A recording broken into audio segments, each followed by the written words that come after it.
क्या आपको पता है सूर्यास्त कानून क्या है?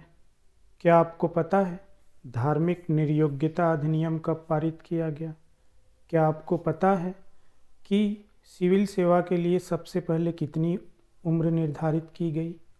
अगर नहीं तो आइए जानते हैं ऐसे ही महत्वपूर्ण तथ्यों को इस वीडियो में, जिसका टाइटल है ब्रिटिश कालीन प्रशासन, अर्थव्यवस्था एवं समाज, और प्रश्नों का स्तर है basic level.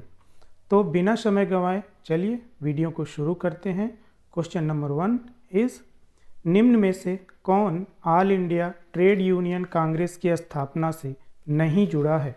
Option A Motilal Nehru, option B Lala Lajpat Rai, option C Joseph Baptist, option D M N. Joshi. Correct answer is option A Motilal Nehru. All India trade union Congress की स्थापना 31 दिसंबर सन 1920 ईस्वी को बम्बई में की गई थी।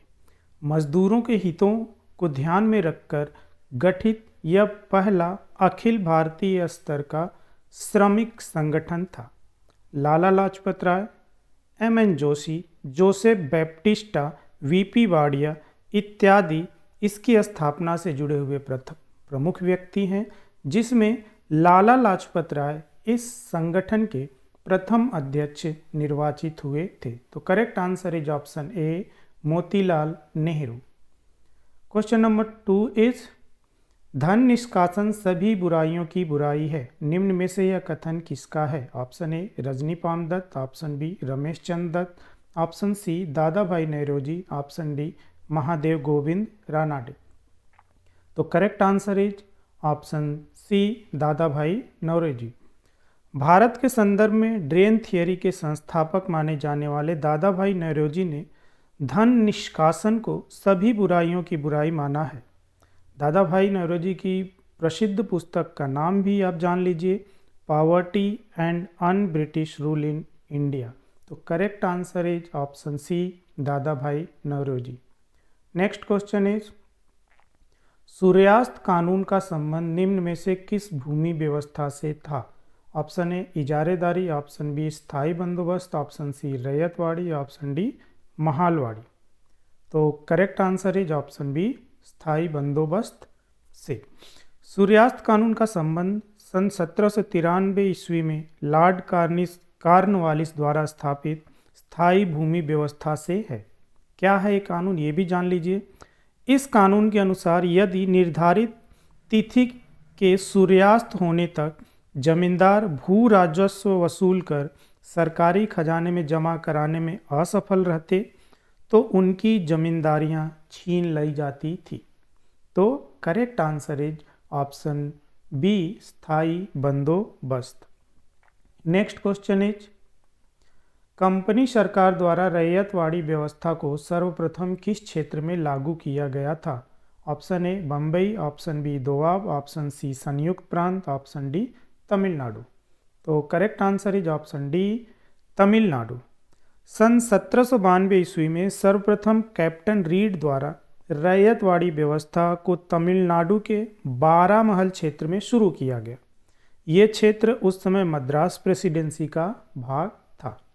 बाद में इस भूमि व्यवस्था को थॉमस मुनरो द्वारा संपूर्ण मद्रास प्रांत तथा एल्फिंस्टन और उनके सहयोगियों द्वारा संपूर्ण बम्बई प्रांत में लागू किया गया था। बार बार यहाँ से सवाल पूछा जाता है कि किसने इस व्यवस्था को किस क्षेत्र में लागू किया था, तो इसको आपको थोड़ा सा ध्यान दे करके पढ़ना है। फिलहाल सबसे पहले व्यवस्था तमिलनाडु के 12 महल क्षेत्र में जो है कैप्टन रीड के द्वारा लागू की गई थी। अगर आपको प्रश्न परीक्षा के नज़रिए से इम्पोर्टेंट लग रहे हों तो आप चैनल के साथ बने रहिए, और इसके लिए ज़रूरी है कि आप चैनल को लाइक करें, शेयर करें और सब्सक्राइब करें, जिससे कि अधिक से अधिक छात्रों तक वीडियो पहुंच सके और इसका उनको पूरा फ़ायदा मिल जाए। मैंने आपको पहले भी कहा कि चैनल पे वीडियो आपको लगातार मिलेंगे, परीक्षा के नज़रिए से महत्वपूर्ण तथ्यों वाले वीडियो आपको मिलेंगे। बस ज़रूरत यह है कि आपको वीडियो को देखना है और उसके बाद इसका एक प्रिंट आउट ले करके आपको उसके आंसर टिक करके रख लेना है। समय समय पे अगर आप इसको रिवीजन करते रहेंगे तो आप देखेंगे कि कुछ समय बाद आपके पास अच्छे प्रश्नों का एक कलेक्शन हो जाएगा, साथ ही साथ जो मैं प्रश्नों की व्याख्या आपको बता रहा हूँ, उन व्याख्या पर भी आपका ध्यान बहुत ज़्यादा रहना चाहिए। क्यों? क्योंकि वन लाइनर चीज़ों को बता देने का कोई मतलब नहीं है। मैं अगर प्रश्न आपको बना रहा हूँ तो उसकी पूरी व्याख्या भी दे रहा हूँ, जिससे कि आपके दिमाग में एक छोटा सा कॉन्सेप्ट भी रहे। बाकी इन सारी चीज़ों को कॉन्सेप्ट वीडियो जब मेरा आएगा तो उसमें मैं पूरी चीज़ों को बहुत अच्छे तरह से एलाबोरेट करके आपको बताऊंगा। फिलहाल आप व्याख्या पे भी ध्यान रखें और चैनल को सब्सक्राइब जरूर कर लें, क्योंकि तभी आपको समय समय पे नोटिफिकेशन मिलता रहेगा और आप अपनी तैयारी को सही ढंग से जारी रख सकेंगे।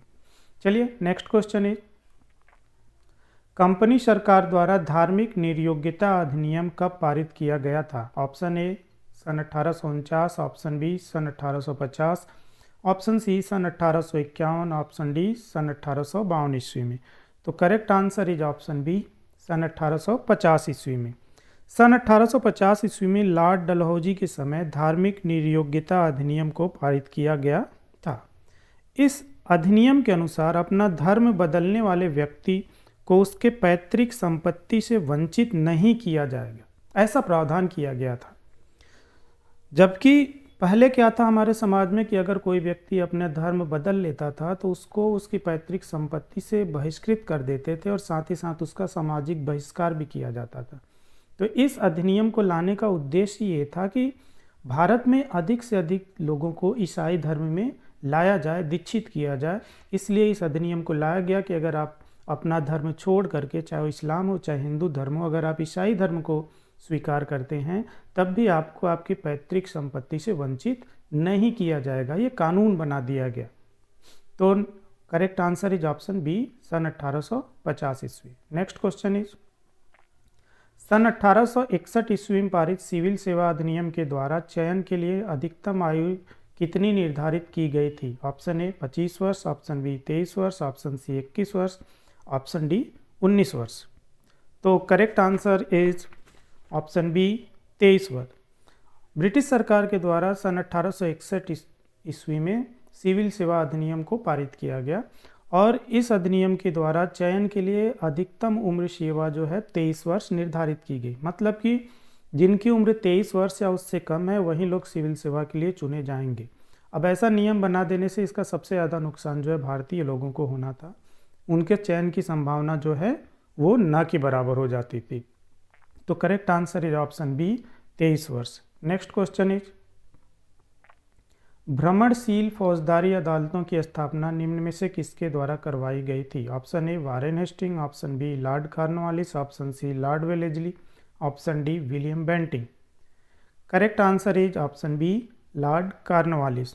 लॉर्ड कॉर्नवालिस ने न्याय व्यवस्था में बहुत सुधार किया है और इसी सुधार के अंतर्गत जो है उसने कलकत्ता, ढाका, पटना तथा मुर्शिदाबाद में भ्रमणशील फौजदारी अदालतों की स्थापना कराई। मतलब ये चलते फिरते जो है मोबाइल कोर्ट जैसे थे जो कि लोगों के मामलों को सुलझाने का काम करते थे। तो correct answer is option B Lord Cornwallis. Next question is, India and British imperialism नामक पुस्तक के लेखक निम्न में से कौन है? Option A G Sanderson, option B Lee Warner, option C Percival Spear, option D K M Panikkar. तो इसका करेक्ट आंसर है ऑप्शन ए जी सैंडरसन ने जो है इस किताब को लिखा था। नेक्स्ट क्वेश्चन इज, ब्रिटिश सरकार के द्वारा भारत में प्रथम औद्योगिक आयोग कब बनाया गया? ऑप्शन ए सन 1914, ऑप्शन बी सन 1916, ऑप्शन सी सन 1918, ऑप्शन डी कुछ और होना चाहिए, फिलहाल मान लेते हैं। तो correct answer is option B सन 1916 ईस्वी में। सन 1916 ईस्वी में जो है ब्रिटिश सरकार के द्वारा प्रथम औद्योगिक आयोग बनाया गया था। दरअसल प्रथम विश्व युद्ध के दौरान ब्रिटिश सरकार द्वारा इस आयोग का गठन किया गया था और थॉमस हॉलैंड नाम का व्यक्ति जो है इस आयोग का अध्यक्ष बनाया गया था। आयोग ने सन 1918 ईस्वी में जो है अपनी रिपोर्ट जो है वो ब्रिटिश सरकार को प्रस्तुत की थी। तो correct answer is option B और डी ऑप्शन को आप कुछ भी और रख लीजिएगा जिसका कि सही और गलत से फिलहाल संबंध नहीं है। तो correct answer is option B. मैं एक बार फिर से आपको याद दिला दूं कि अगर प्रश्न आपको उपयोगी लग रहे हो तो चैनल को लाइक शेयर एंड सब्सक्राइब जरूर कर लें आप। नेक्स्ट क्वेश्चन इज, प्रथम रेलवे बोर्ड का गठन निम्न में से किसके नेतृत्व में किया गया था? Option A Dickinson, option B वेजवुड, ऑप्शन सी लार्ल Pope, option D Thomas Robertson. तो correct answer is option D Thomas Robertson. Lord Curzon ने सन 1905 ईस्वी में प्रथम रेलवे बोर्ड का गठन किया और उसका अध्यक्ष जो है उन्होंने थॉमस रॉबर्टसन को बनाया। आपको ये भी ध्यान रखना है कि लॉर्ड कर्जन के समय जो है यहाँ पे रेलवे का काफ़ी विकास किया गया था। तो फिलहाल आज के लिए इतना ही। अगला वीडियो जो है इसी टॉपिक पे होगा, लेकिन प्रश्नों का स्तर थोड़ा सा मॉडरेट रहेगा।